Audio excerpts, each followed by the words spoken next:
Welcome to the HCI family of podcasts. We're your source for personal, professional, and organizational growth and development. We share our own original research, explore industry trends, and interview executives and thought leaders from across the globe. Join us for practitioner-oriented content around all things leadership, HR, talent management, organizational development, and change management. Maximize your personal and organizational potential with the HCI family of podcasts.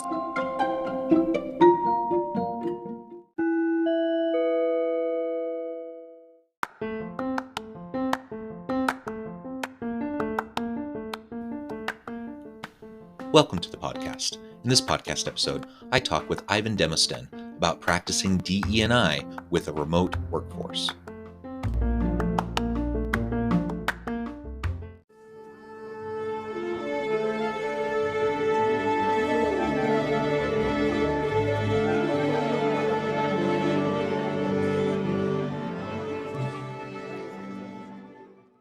Yvan Demosthenes, welcome to the Human Capital Innovations Podcast. John, thank you for having me. It is a pleasure to be with you today. You're joining us from the Cincinnati area. I'm south of Salt Lake City in Utah. And today we're going to be talking about diversity, equity, and inclusion, generally speaking, but specifically within a remote workforce and within the recruiting function. I'm super excited to pick your brain, and I appreciate you taking time out of your busy schedule to share your insights and experience with me and my audience. As we get started, I wanted to share Yvan's bio with everybody. Yvan Demosthenes is the CEO at Hamilton Demo. Hamilton Demo sources game-changing talent, qualified, proven professionals who will propel your business forward. Now, Yvan, is there anything else specifically you would like to identify or highlight from your own personal background, professional context, before we dive into this DEI conversation? Yeah, thank you, John. Definitely, in addition to that, my entree into the DEI world was through human capital, working with career builders. So I've been in the recruiting, human capital space, talent acquisition space for 18, 19 years, almost 20.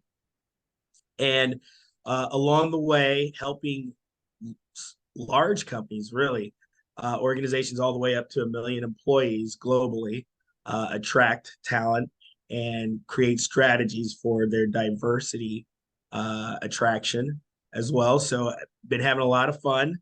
It's never boring, to say the least.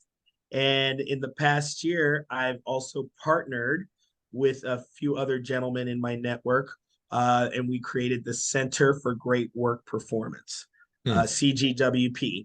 So when you see that, we actually provide management training for individuals and organizations of all sizes. Although our wheelhouse is really small and medium-sized companies, we do work with large organizations, helping them in different areas. And from time to time, we run into diversity opportunities and discussions there as well. Yeah, wonderful. Well, why don't we start by just laying a foundation at the beginning of this conversation around the importance of diversity, equity, and inclusion. Now, hopefully that's an obvious thing for anyone in the audience today. But, it's an increasingly polarized world that we're in. Unfortunately, DEI has become heavily politicized. And so I feel like there were all these fantastic gains that we were making in the DEI space.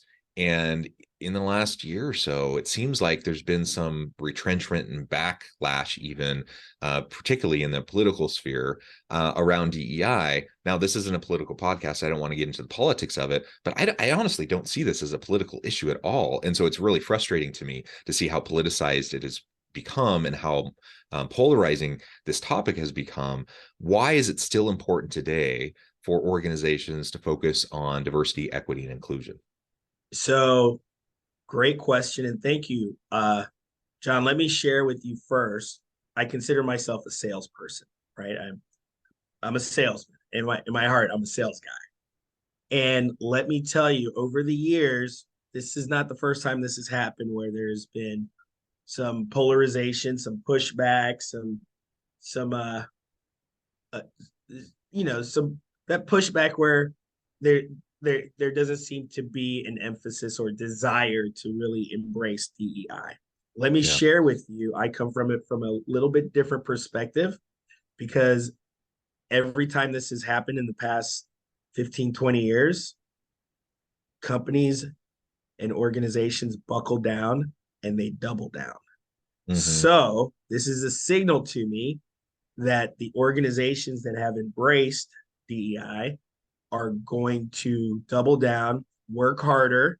And we all know from all the studies and information that's been shared with us, the organizations that are more diverse tend to be those that perform better than others within their industries and verticals. So what happens is that the other companies see what's happening, and so they trail behind those organizations that double down. And I'm already starting to see that. So it might be interesting here in the next 6 months to a year to come back and see how this conversation kind of foresees what the future has in store for us, and have some dialogue there.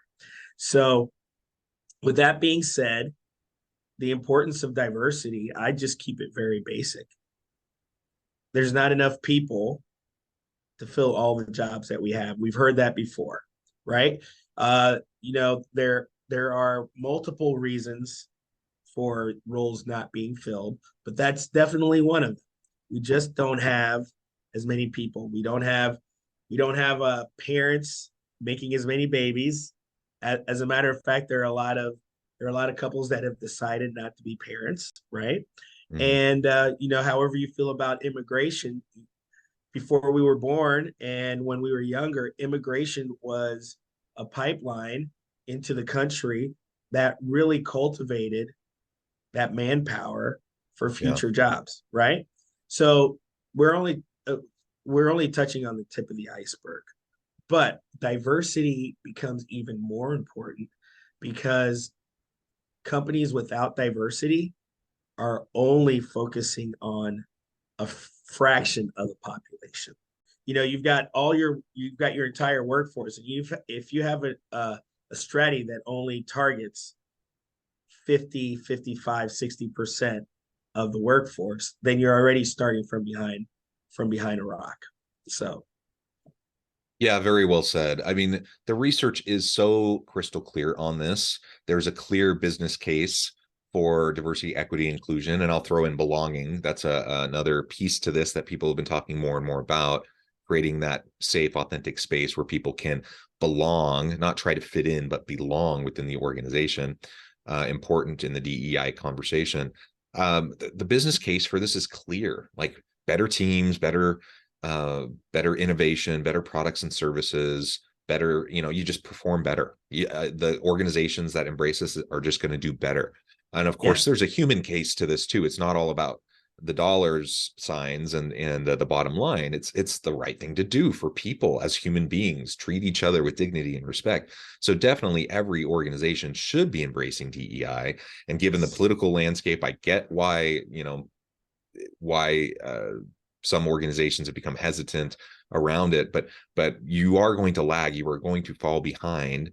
And you highlighted one of the key pieces here that is just really important to drill down on, and that is, why would you limit your talent pool artificially?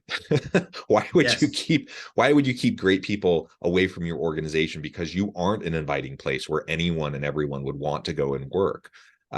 It's crazy in this day and age with the hyper competition for talent, and everyone's dealing with shortages, and we have skills gaps everywhere. Like, why in the world wouldn't you take skilled, qualified, capable people from wherever they may come, from whatever background they may come, to help your organization succeed? It's really silly that you wouldn't do that, right?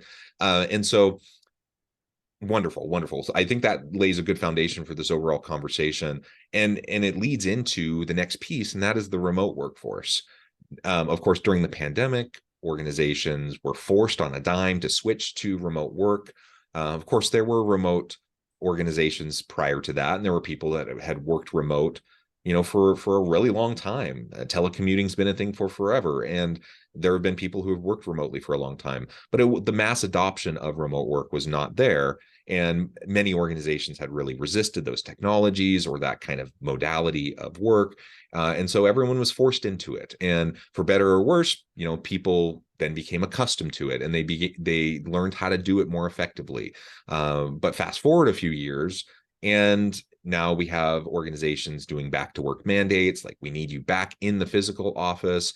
And there's pros and cons to all of this, right? From a remote, face-to-face versus hybrid work dynamic, and we could have a big conversation just around that piece alone. But I want to focus in on the DEI aspects of remote work, because this is one of the things that was, I guess, really a positive unintended consequence of the pandemic and of this movement towards more remote work or hybrid work, is it opened up a lot of opportunities for a diverse workforce who may have previously not been a great fit for an organization due to geographic location, due to limitations in their schedule that really were prohibitive towards them commuting an hour and a half each way, and then spending, you know, tons of hours in the physical workplace when they had other life issues or family responsibilities or whatever the case may be, right?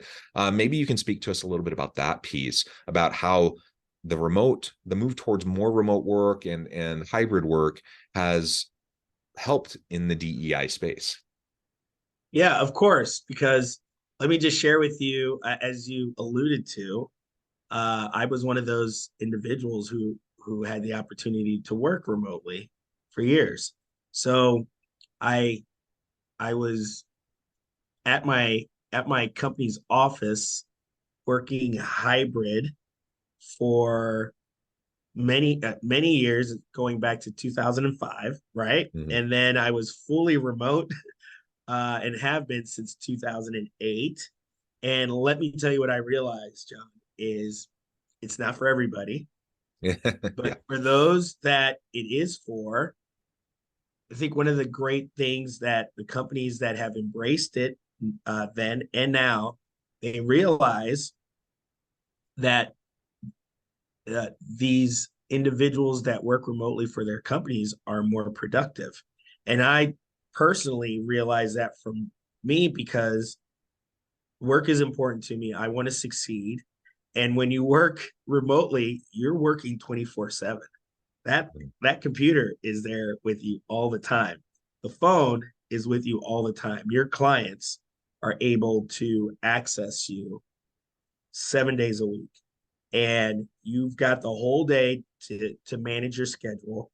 So you find yourself working with your kids around in front of the TV, sometimes while you're eating dinner. Yeah, you can go for a walk. You may be able to run errands, but when you have 24 hours a day to complete your task and do other work to get you ahead, I find that that's very conducive to that productivity. And I think with companies embracing that now, it allows for that diversity strategy to go to places that they never thought of before. Yeah. So a company in Utah that is now embracing remote access, remote employees, now they can look to New York. Now they can look to Philadelphia, Atlanta, Dallas, Chicago. I'm talking about the big cities first, because those usually are the ones that come to mind first, right? You've got those huge centers of talent. Yeah. And often the conversation was, oh, if only we could get someone from New York, Charlotte, Chicago to move to where we are, that would be ideal, but we can't. Now we can, right? You can have that, talent, you can have that brain power and that knowledge, which is a game changer. So it really allows for your company to really get the next level if that's what you desire. Enhance what you already have, and just create a foundation for that growth to support your clients moving forward. Because now you can expand your services by that intentional Yeah. strategy of embracing diversity. Yeah. And the bottom line is, when you embrace remote work or some form of hybrid work, and you're willing to have people who are outside of your geographic sphere, your proximity to your office space, it just opens up a whole world of possibilities. Like literally the entire world then becomes your potential talent pool. Now, Yeah. obviously, there's some limitations. You need people with the right technologies, and time zones can sometimes play into this, and sometimes it's challenging. But honestly, when we talk about distributed teams and tapping into talent anywhere, you identified the talent markets in these big metropolitan areas. Certainly that's the case. But literally it could be anywhere. It could be, you could be hiring really great people who are in Southeast Asia or African countries, or you could hire people Oh from yeah. South America, or you could, like, even rural. Yeah. My family lives in very, very rural Northwest Missouri. And you know, the population has been declining in many of these Midwestern states, in part because of this issue of employment. But what they've seen over the last few years, because of the increase in remote work, is highly qualified professional people moving to these rural places because they no longer have to be in the big metropolitan city. They no longer have to commute, and they'd much rather be out, near family in the Midwest or in the countryside, or, on a farm, or whatever your like thing is, whatever your desire is. you know, no longer do we have this constraint um, to be in physical proximity. I've talked to so many people who are in the tech scene in Silicon Valley, for example. Talk about a brutal place in terms of commuting, in terms of cost of living. It's a dynamic place, a wonderful place for a lot of reasons. But I've talked to so many people over the last few years who still work for these companies, but have moved to other places that are just more conducive to what they desire in terms of their work-life integration, work-life balance, and some of those sorts of things. So there's all these different pieces going in here. And the bottom line is, is it right for everyone? Is every employee going to be a good fit for remote work? Of course not. Yeah. Yeah. Yeah. Is every organization, every job type perfect for remote work? Of course not. But where it makes sense, and if we can challenge our preconceived notions about what's appropriate and like actually ask ourselves the question, and when it makes sense, if we can open it up to recruit people from anywhere who might have the skill set to help us be successful, inevitably that's going to have a DEI component to it, because now we can tap into, those working moms who are trying to juggle kids and school and work. We can tap into people who come from various cultural and national backgrounds and different race, ethnicity dynamics, because we can hire from anywhere, right? Like all of a sudden it really opens up the opportunities we have to hire and recruit with a real diversity, equity, and inclusion emphasis. Yeah. So, John, again, I could not agree with you more. And if I can add to what you shared, is this brain drain has been going on for a long time, and it's still going on, even with the ability for individuals to access uh, other organizations and have the geographic location, the balance of life that they want, which is great. But I think what that allows is for employers to look at the brain drain differently, because before we had to have people come to us. Now Yep. they don't have to come to us.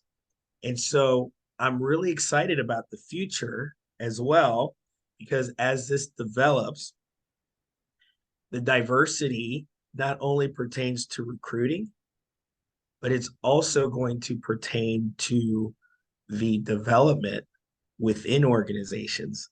So, hey, how about Tom in Charlotte? Yeah, we're here in Salt Lake City, but we've got Tom in Charlotte, uh, Mike in Seattle. Let's get them and get them together, develop them so they can become team lead supervisors, managers, etc.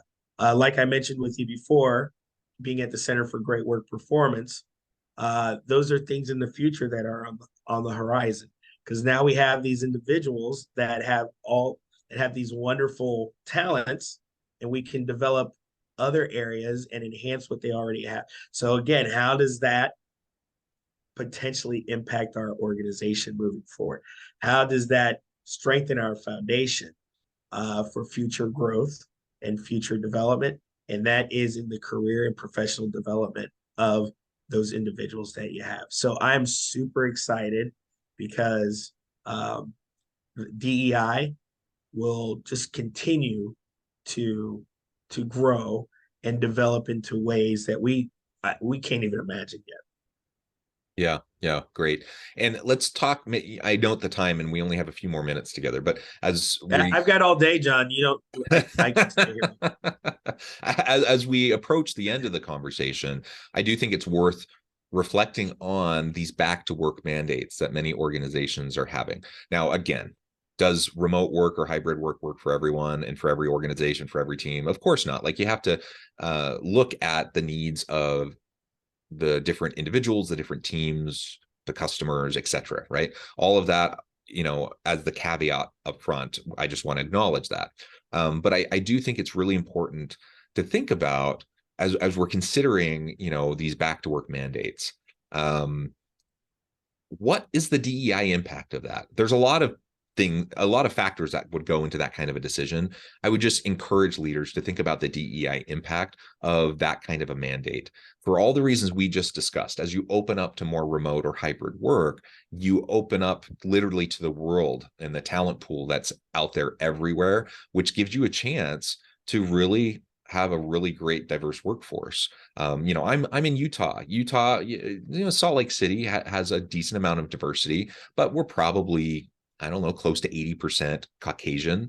And we're not the most diverse place in the world. So if we have a commitment towards DEI, but we're only recruiting within our geographic location, obviously we're going to be limiting ourselves a little bit based on that alone. So I would just encourage leaders to really consider the DEI factor. And I'm wondering if you have any other thoughts on that as we're trying to 100%. balance.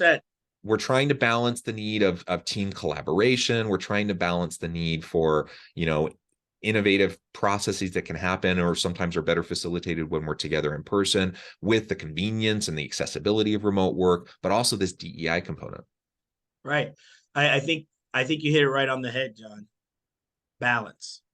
And I think a lot of these companies with these mandates are trying to figure out what that balance is. And I think we need to have realistic expectations. There's no going back. But on the other side,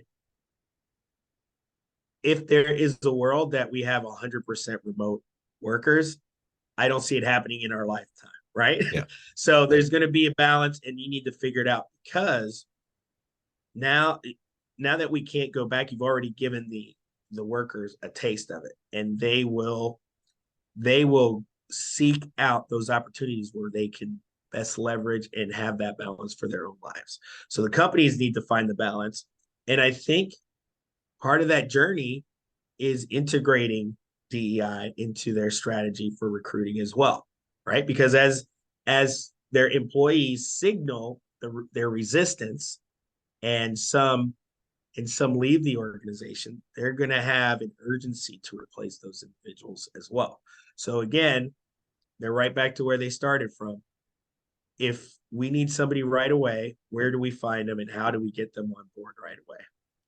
So I think that all kind of goes together and balances really where I think these organizations are on the path of finding out for themselves.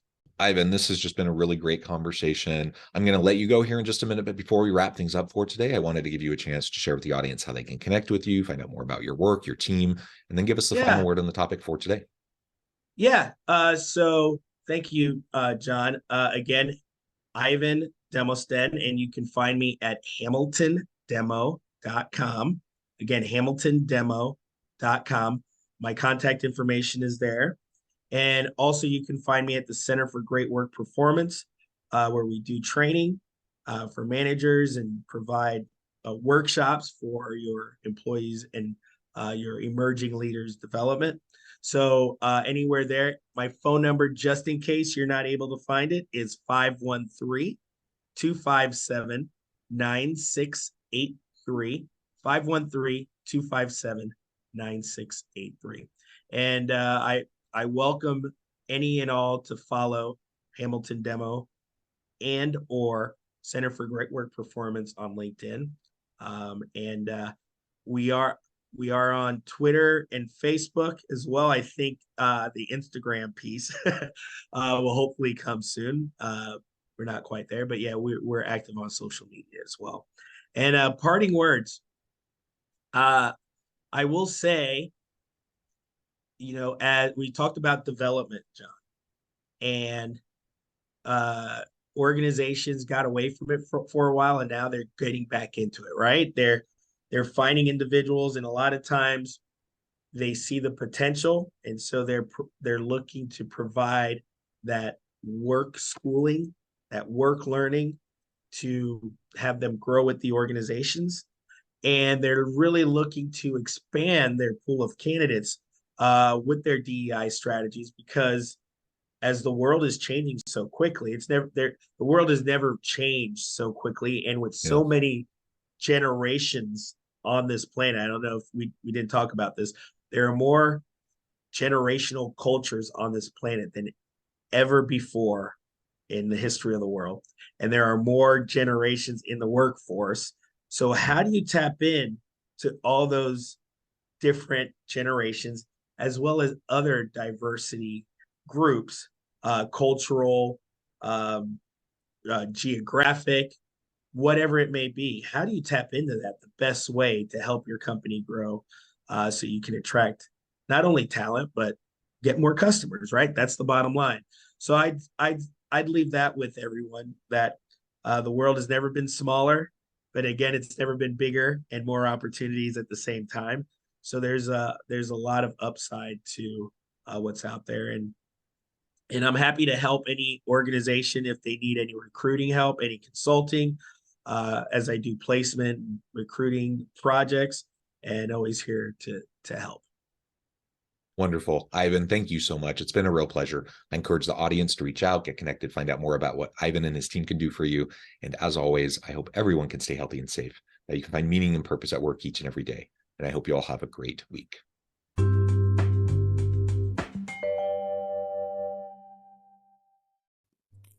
Thanks again for joining us for this episode of the Human Capital Innovations Podcast.